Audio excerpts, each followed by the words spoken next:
Hey, what's up everybody? This is Like It's 1985, and today we'll be taking a look at the knockoff, oversized Transformers Age of Extinction lockdown figure. And how much oversized is this figure? Well, first off, let me start off with a size comparison here in vehicle mode. Here is the knockoff, and there is the Hasbro original release. So really cool. I do like this particular knockoff because not only is it oversized, as you can see, but it also has die-cast metal parts in it. So it has some nice weight to it. So that is really, really awesome. So you can see there the size difference there. And additionally, the weapons there are they're oversized as well. Here's the Hasbro one. Here is the knockoff one. You can see the size difference there. And this weapon does function the same way that the Hasbro weapon does, and the fact that you can actually plug it in here on the back, like so. So there is that play feature that's carried over into the knockoff. So that is really, really cool.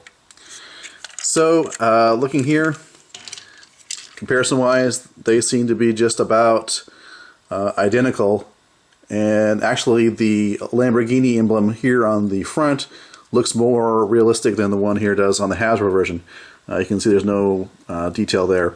Probably because Hasbro could not obtain the license for that, whereas the knockoff, they don't really care about the license issues, so they can go ahead and use the Lamborghini symbol, as that's my assumption anyways. You can see there different rims in terms of the style of rims. I just noticed that right now, but you can see there the difference in the rims. So there is that difference. Looking at the back here, pretty much identical, except for the fact that it's oversized. As far as the die-cast metal parts, the die-cast here is this hood section. You can see the kind of difference in color between the die-cast and then the plastic here on the sides. But it's nice to have this die-cast metal there. It gives the figure a nice weight. In terms of the plastic quality, the plastic seems a bit thin, but then again, it also seems to be kind of, well, it does seem to be a little more sturdy on the Hasbro version, I will give you that. However, on the KO version, even though the plastic feels thin, and it is thin feeling, it doesn't feel like it's going to break necessarily. I don't see any stress marks, so far so good in that. Taking a look at the undercarriage here, you can see there.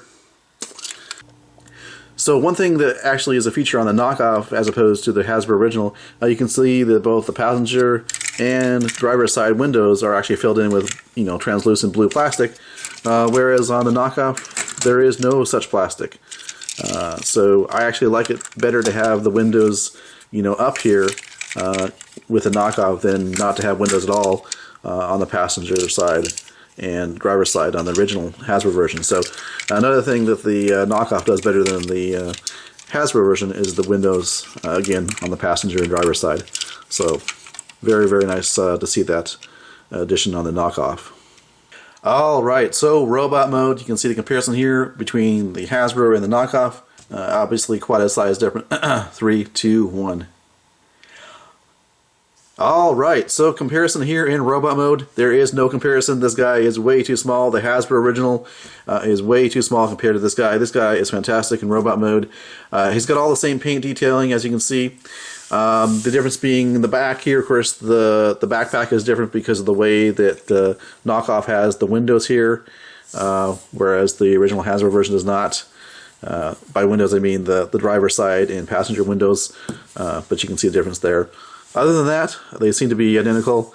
Looks like there's a difference in the back of the legs, just in terms of the sculpting of the plastic, but not a big deal since that's in the back. But you can see there's the way it was cast is different in the back of the leg. But yeah, overall, a really, really nice knockoff figure. I'm really, really happy with it. Just another comparison with the Evasion Mode Optimus Prime, which is a Voyager figure. So there they are together.